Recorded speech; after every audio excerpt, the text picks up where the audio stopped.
케이스가 natin yan.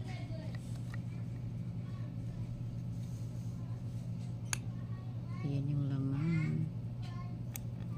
Kunin din para.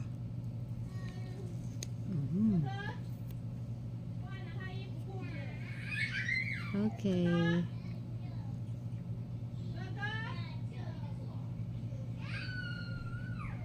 Ang ganda, no? Sa ano, cheeks. Pwede to. Kahit saan. Charing. Ang ganda niya. So, next time ito. Ito naman is K-Tokyo.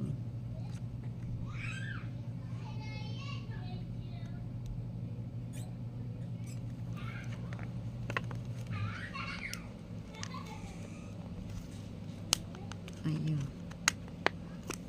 Parang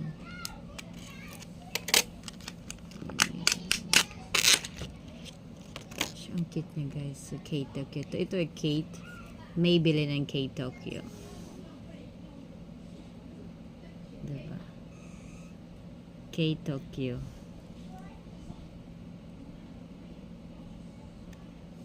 So, ay, mayroon siya nga pala. Ganda. Sobrang ganda niya pala. Sobrang ganda. So, ganito siya. Sobrang ganda pala. K-Tokyo. Ay, dalawa lang pala to. Okay.